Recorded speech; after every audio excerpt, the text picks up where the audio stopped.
¿Qué tal? ¿Cómo están amigos y amigas de esta comunidad? Como siempre un gusto, como siempre un verdadero placer que nos acompañen. Acabamos de pasar, por supuesto, la semana de la Nochebuena, de la Navidad, y un debate continúa presente en nuestros escenarios. El papel de Jesús, el papel de Jesucristo, quién fue Jesús en realidad, qué papel jugó políticamente, se involucra incluso el tema actual de Palestina, si era palestino, si no era palestino, si ya era judío, si era judío palestino, en fin, ¿cuál es la historia que hay detrás de Jesús? ¿Cuál es la historia que hay detrás de Jesucristo? Mi querido Cristian Nader, yo como siempre te agradezco muchísimo de verdad que nos permitas platicar contigo de este y otros temas. ¿Cómo estás? Muy bien, un placer, felices fiestas y un saludo a Jesús Escobar y hablaremos de otro Jesús, de otro célebre Jesús. O podemos Oye, hablar de ti si gustas. yo creo que es más interesante de Jesús de Ok. Nazaret. Oye, pues yo te preguntaría eso, querido. De Ujú. entrada, ¿en dónde encontramos a Jesús? ¿Cómo ubicamos a Jesús en todo este periplo histórico? Bueno, a ver, diferenciemos, ¿no? Una cosa es Jesús y otra cosa es Cristo como tal, ¿no? El Cristo, el Salvador. Del Jesús, digamos, histórico, se sabe poco, casi nada, muy poco de hecho. De Cristo obviamente se sabe más porque Cristo es, a ver, digo, y esto es con todo respeto para los creyentes, ¿no? Cristo es una construcción posterior a Jesús, que tiene muchos elementos, y de hecho es una construcción que hasta la fecha vaya, transformando, porque a fin de cuentas este personaje se adapta dependiendo a los tiempos, ¿no? Es muy distinto a la realidad actual al siglo tercero, pero del Jesús, digamos, de ese judío palestino, que porque era judío, tanto judío de Judea como palestino, bueno, de hecho no de Judea necesariamente, de Galilea, ahorita explicaremos eso, y un palestino también porque habitaba en la macrorregión palestina, se sabe poco, probablemente tuvo hermanos, nació en Palestina alrededor entre el -10, o sea, nació antes, incluso antes de Cristo probablemente, murió tal vez aproximadamente por ahí del veintitantos, en época de Poncio Pilatos, y nada más, no se sabe mucho. O sea, realmente de documentos historiográficos tenemos varias menciones, Flavio Josefo lo menciona, por ahí otras dos menciones en textos romanos, pero, por ejemplo, no podemos considerar todavía, por ejemplo, los evangelios no se pueden considerar textos históricos, ¿no? Las cartas de los apóstoles tienen algunos elementos, pero pocos también, ¿no? Entonces, el problema es que hay que entender que Jesús nace en un contexto muy marginal también. Era un territorio recién conquistado por los romanos, pues en la periferia del imperio, ¿no? No tenían realmente mucho interés en esa provincia más que mantener el control y evitar cualquier forma de revuelta. Por ende, pues tampoco se puede saber mucho de un personaje, un rabino itinerante de una provincia lejana, de una zona como Galilea, pues no se sabe nada, ¿no? Y hasta la fecha no sabemos nada. Paulatinamente se van haciendo ciertos hallazgos, como lo que se encontró en Egipto, distintos, digamos, evangelios, algunos apócrifos, etcétera, etcétera, pero hasta la fecha muy poco. Del Cristo, todo lo contrario, ¿no? Y más a partir del siglo tercero, cuando ya se empiezan a fijar los cánones y el dogma y todo lo demás, y hasta la fecha, pues nos basamos en eso para esta identidad de este personaje que hay que mencionarlo. No es un personaje histórico, una cosa es Jesús y otra cosa es el Cristo. Oye, en este punto, por ejemplo, la construcción de Cristo, Ujú, ¿cómo se llevó a cabo una construcción política, a final de ujú. cuentas, más allá de cuestión y el uso nuevamente de la fe, de la religión como base política? Sí, primero es una construcción, de hecho, sí política, pero con fines para defender una identidad de las sectas, primero judio-cristianas y luego ya plenamente separadas del judaísmo, cristianas, ¿no? No les importaba tanto ganar poder político, sino más bien salvaguardar su integridad, porque eran comunidades muchas veces perseguidas. Las grandes persecuciones, de hecho, ocurren poco tiempo antes de que ascensa Constantino al poder, de que ascienda. Por ejemplo, con Diocleciano, ahí en el periodo de Diocleciano, para que no sepa quién fue Diocleciano, fue un emperador romano, quien gobernó, ni siquiera gobernó en Roma, él vivía al otro lado del mar Adriático, en la actual Croacia, ahí tenía su ciudad-palacio, que todavía existe y es espectacular. Este hombre comienza la persecución en contra de los cristianos porque los cristianos a finales del siglo segundo ya empiezan a aglomerar cada vez más poder. Pero en el siglo primero, a mediados del siglo primero, pues realmente solo se buscaba pues, sobrevivir, ¿no? Y sobrevivir fuera pues nadie es profeta en su propia tierra. El cristianismo no tuvo mucho éxito por obvios motivos en Judea, ¿no? Empieza a salir primero en la zona fenicia, en la Fenicia romana, en la actual Líbano, luego en Siria, luego en el mundo romano de habla griega y finalmente en la capital, en Roma, y comienza a diversificarse, a hacer distintas versiones de cristianismo, que eso va a ser muy problemático en el siglo III, porque había distintas interpretaciones de Cristo. Por ejemplo, era el Hijo de Dios, era solamente un semidios, casi un ser semidivino, era un hombre nada más. Entonces, todas estas versiones van a entrar en conflicto y por eso es que cuando en primer lugar, se legaliza el cristianismo y luego se convierte en la religión oficial, pues se va a tener que fijar un canon, ¿no? Y todas las visiones distintas de Jesús van a quedar relegadas o separadas. Entonces, pues más o menos esta construcción yo creo que se puede definir que en el siglo III, ya con Constantino, porque obviamente si va a ser un concilio, pues ya tiene que haber algo más o menos armado, ¿no? En ese momento es cuando ya se puede decir que ya existe cristianismo como una religión, que a diferencia, por ejemplo, del judaísmo, el cristianismo es universalista, el judaísmo no lo es. El judaísmo sigue siendo un movimiento plenamente sectario. En un primer momento es un fenómeno no religioso, solamente en la antigua Canaán, en Judea, o Samaria o Galilea, y a diferencia de eso, el cristianismo es una religión para todos, que ahí marca su separación profunda ya con el judaísmo, además de no necesariamente seguir la ley mosaica y demás preceptos del judaísmo, pero se puede decir que en el siglo III ya es una religión totalmente distinta y que se va a continuar transformando hasta la fecha, ¿no? Y bueno, por supuesto, con el paso de los siglos vienen los cismas, el gran cisma oriental-occidental, dependiendo de la perspectiva.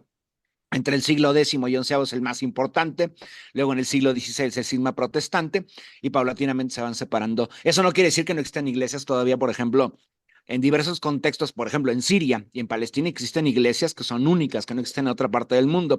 Algunas de las iglesias más antiguas del mundo, comunidades religiosas de cristianos palestinos, por ejemplo, ¿no? Oye, este debate que también se ha generado en torno a Uh-huh, si Jesús era palestino, si no era palestino, si nació precisamente en la zona en donde actualmente está Palestina, uh-huh. ¿qué tan cierto es? ¿Qué pasa ahí, creo, Cristiano? Lo que pasa es que generalmente en las redes sociales se utilizan pues propaganda, por ejemplo, antipalestina, tradicionalmente, ¿no? Entonces dicen, no, Jesús no pudo haber sido palestino, era judío. A ver, una cosa no está en contra de otra, de hecho, ¿no? El concepto de Palestina, muchos dicen que surge con el Imperio Romano, no es así. A la región, lo que hoy conocemos, Palestina, que va desde el sur del desierto arábigo hasta el norte con las fronteras con el actual Líbano, esa región comienza a ser llamada así más o menos desde el siglo XII antes de nuestra era, o sea, hace 3200, 3300 años más o menos. Era conocida así por asirios, babilonios, hititas. Era la tierra de los Palashtu, en referencia a los filisteos, a los Pelezet, a los pueblos del mar. De hecho, llega un momento en que la tierra de Canaán y la tierra de Palestina son términos intercambiables, ¿no? Pero concretamente Palestina se referían en un primer momento solamente al sur, digamos, las ciudades de la Pentápolis filistea, entre ellas Gaza, por ejemplo, pero también Ascalón, y más tarde se convierte toda la franja levantina del sur, digamos, desde la frontera con Líbano hasta llegar a Palestina.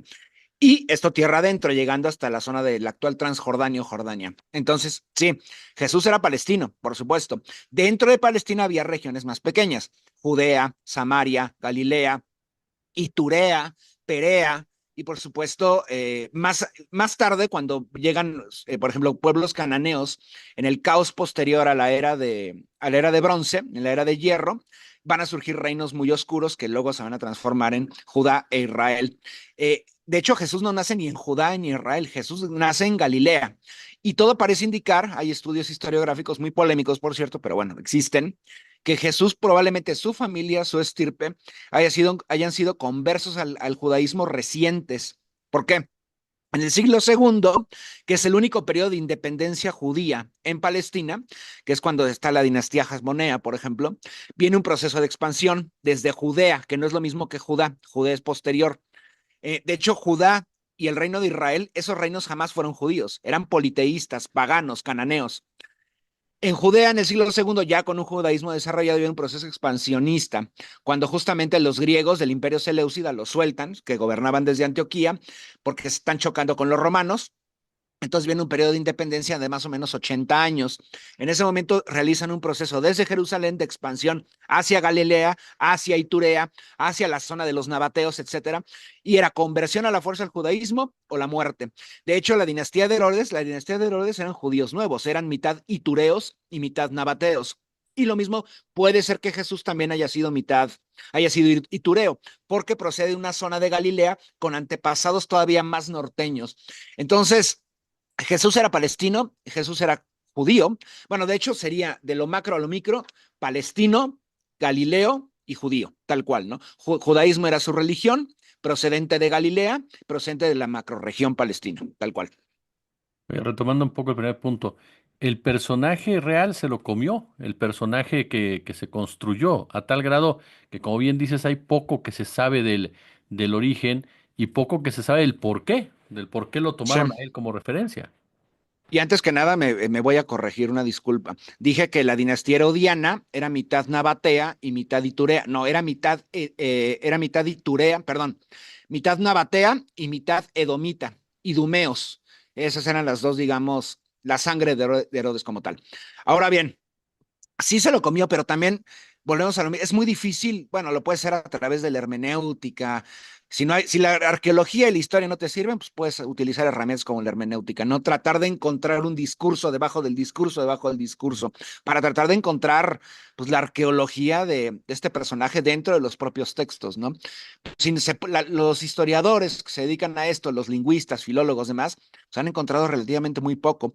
Y de Jesús poco, pero de su familia mucho menos, ¿no? Porque, por ejemplo, tenemos el culto mariano de la Virgen María, quien haya sido este personaje, se sabe todavía menos, pero a posteriori, al igual que el Cristo, también se construyó toda una dinámica que, pues bueno, no responde a la realidad a fin de cuentas, ¿no? Pero también, tampoco era extraño, porque generalmente así funcionaba en la antigüedad. Hay que entender también el papel de la oralidad. En muchos casos, las primeras iglesias cristianas, aunque sí tienen un texto, todo el conocimiento realmente es de transmisión oral. ¿Por qué? En parte por la seguridad, porque no podían encontrarte con textos cristianos, se hacían una redada en las catacumbas de Roma, porque ibas directamente a ser ejecutado, ¿no? O acabar en prisión, acabar en las galeras, etcétera, etcétera. Entonces, era una cultura oral. En el momento en que empieza a crecer el número de cristianos, esa cultura oral ya se digamos, empieza a escribir. El problema es que ya se perdió todo este bagaje, de todo este conocimiento que se tenía de primera persona o de segunda persona, de testigos presenciales del cristianismo. Muchos de ellos, estos testigos presenciales, eran judíos. Y ahí hay un problema, porque cuando el cristianismo comienza a desjudaizarse, se quiere olvidar también todos los elementos judíos dentro de Jesús. Y es muy interesante porque se puede también apreciar cómo Jesús va a ser desjudaizado poco a poco, ¿no? Y es ser interesante. Hay un Jesús cristiano o un Cristo, pero también existe un Jesús judío, del cual sabemos muy poco. Todo parece indicar que sí, vivió en el siglo primero, porque muchos dicen también, igual no existió. Lo más probable es que sí haya existido, porque no tiene mucho sentido inventar un personaje de un contexto muy marginal y hacerlo popular, no tiene mucha trascendencia eso, ¿no? Entonces, lo más probable es que sí haya existido, vivió en el siglo primero, fue un rabino itinerante que aprendió de otros rabinos, probablemente de Juan el Bautista, que también su secta fue muy popular. De hecho, como seguidores de Juan el Bautista, todavía existe un movimiento religioso monoteísta abrámico, se llaman los mandeos. Los mandeos todavía existen en Jordania, en Irak, en Siria, unos cuantos cientos de miles, pero aún existen, ¿no? Y compite con otras religiones, compite con un personaje llamado Simón el Mago y demás. Y a la postre también, porque los romanos, es interesante, en el siglo primero empiezan a triunfar movimientos que hoy consideraríamos New Age, por ejemplo, ¿no? Sectas extrañas. En el siglo primero el cristianismo es visto como eso, una secta oriental extraña que está triunfando en suelo romano. No es la única, ¿no? La más popular en ese momento son los misterios mitraicos, que es una recomposición de los cultos sirianos adaptados a Roma, una religión tal cual, New Age de la nueva era, ¿no? Y tal cual, ¿qué va a pasar? Pues tarde o temprano Jesús va a empezar a triunfar entre todas las clases sociales, entre los ricos, pero también entre los pobres, principalmente entre los esclavos, y a la postre en el siglo III, más o menos en tiempos de Constantino, ya se puede considerar que el cristianismo es la segunda religión de Roma después de los panteones politeístas del imperio, el panteón olímpico tradicional o los panteones semíticos de la zona levantina, ¿no? Entonces, así fue tal cual, ¿no? Es muy problemático encontrar a Jesús porque, como tú lo mencionas, hay pues, 1900 años, 1900 y cacho de años, por encima de ese Jesús, muchísimos textos que oscurecen este personaje. ¿En qué momento comienza este uso político de Cristo, el uso político de Jesucristo como tal, Cristian? Pues yo creo que desde que Constantino legaliza el cristianismo. Hay como una leyenda urbana de que Constantino lo hace. Bueno, ya saben, ¿no? Esta epifanía que tiene en el puente en la batalla de Roma, que ve la cruz en el cielo, esto no fue así. Realmente apoya el cristianismo porque también quiere ganar digamos, el apoyo por parte de la masa cristiana que cada vez era más importante dentro del imperio, ¿no? Entonces, de hecho, este Constantino probablemente en el último de sus días muere en su lecho de muerte, es bautizado apenas, y todo parece indicar que aparte es bautizado arriano, no es bautizado apostólico romano, porque el arrianismo era una herejía, y más tarde en otros concilios lo van a considerar así, ¿no? Entonces Constantino simplemente lo utiliza como una herramienta política, y posteriormente, cuando ya el cristianismo empieza a crecer todavía más exponencialmente, pues lo van a utilizar con un arma en contra del paganismo también, ¿no? Es interesante, pero cuando el cristianismo, digamos, en el siglo cuarto, final, a mediados del tercero, el cristianismo ya es mucho más popular que los cultos paganos, ¿no? Los cultos politeístas tradicionales. Pero los cultos politeístas tradicionales seguían teniendo gran parte del poder en Roma y en las provincias. ¿Por qué? Pues porque en los templos aglomeraban ofrendas y todo eso. El cristianismo va a ser muy celoso. Esto va a llevar a que el cristianismo se convierta en la religión oficial siglos y siglos después, y van a perder justamente la gracia y el poder económico, porque no nada más era poder económico en los templos, era todas las tierras que tenían, pues todo el culto a Júpiter, por ejemplo, en suelo griego, en Delfos, el oráculo, todo eso lo van a perder y el cristianismo se va a empezar a aglomerar una cantidad de recursos que antes no poseía, cuando era una secta todavía marginal. Y de hecho, pues es un proceso muy parecido a lo que ocurre en el siglo XIX, incluso en el XX en suelo mexicano. Es un proceso también como la guerra de reforma. La guerra de reforma le arrebata a la iglesia una extensiones de tierra que podía ser casi una quinta parte del territorio nacional. Lo mismo ocurre en el siglo tercero, siglo cuarto, en el Mediterráneo, ¿no? Los distintos cultos politeístas tienen grandes territorios, el cristianismo ha crecido más y se los va a acabar arrebatando hasta que acabe con Teodosio y demás personajes siendo la única religión permitida dentro del imperio. Oye, creo, Cristian, y en la actualidad, por ejemplo, ya nos explicabas esta postura antipalestina, en pocas Ujú. palabras, en donde lo que les importa aquí es borrar completamente la cultura palestina y demás. Esta manipulación que se hace actualmente incluso de estas figuras religiosas para justificar lo que todos estamos viendo, un verdadero genocidio en contra de un pueblo, oye. Bueno, a ver, por ejemplo, es que es interesante porque si quieren buscar, a ver, digo, no van a encontrar los genes de Jesús, ¿no? Tampoco piensen, no lo tomen tan literal. Claro. Pero si ustedes quieren encontrar los descendientes de los judíos de Judea de hace 2000 años, no hace falta ir tan lejos, ¿no? Están en los palestinos. Los palestinos son descendientes y son la síntesis cultural, pero también genética de todos los pueblos que han habitado la región. También han creado leyendas urbanas desde el sionismo para hablar, no es que los palestinos llegaron de la península arábiga, no, los palestinos son la síntesis, una mezcolanza genética y cultural de todos los pueblos, desde cananeos hasta la fecha que han habitado la región, ¿no? Ahí ellos son descendientes realmente de los judíos de hace 2000 años, que a la postre muchos de ellos se convierten al Islam, porque no todos fueron expulsados en el siglo primero, se convierten al Islam, al cristianismo y luego otros al Islam, ¿no? Ahí van a encontrar, entonces, es interesante porque a fin de cuentas los judíos contemporáneos, la mayoría de ellos, por ejemplo, por lo menos todos los Ashkenazi, ellos no descienden de los pueblos semíticos, son pueblos conversos desde identidades germánicas, eslavas, túrquicas, urálicas, etcétera, ¿no? O sea, realmente son los invasores y dicen que Jesús era un judío, sí, Jesús era un judío, pero primordialmente Jesús era un palestino semítico, un descendiente de cananeos, ¿no? Entonces, si quieren encontrar a Jesús, busquen en los palestinos, sin mencionar que de tanto los palestinos como en la diáspora, como en los palestinos que ya no habitan en la Palestina ocupada, una octava parte son cristianos, de todas las denominaciones, maronitas, melquitas, siriacos, también cristianos, armenios, griegos ortodoxos. Entonces es interesante, ¿no? Porque estos mismos sionistas, además de asesinar musulmanes, además de bombardear mezquitas, también destruyen cementerios cristianos, también bombardean iglesias, como la iglesia en San Porfirio en Gaza, ¿no? Mientras tanto, los cristianos evangélicos sionistas les dan millones cada año en donaciones al ente sionista, ¿para qué? Para matar también cristianos, no solamente en suelo en suelo palestino, también en suelo libanés, en suelo sirio, donde surgieron realmente las primeras comunidades de cristianos ya separadas del judaísmo como una religión independiente, ¿no? Entonces es interesante cómo los sionistas y el imperialismo tradicionalmente tuerce los conceptos para hacer pensar que justamente los judíos ashkenazi eurosionistas que a partir de 1948 crearon la abominación sionista son descendientes de, pues vaya, de los judíos palestinos de hace 2000 años, cuando no, realmente son los palestinos. Mi querido y admirado Christian Nader, de verdad yo como siempre te agradezco muchísimo estos minutos que nos permitas aprender de ti, oye. Un placer, Jesús. Un placer estar nuevamente contigo y felices fiestas para todos.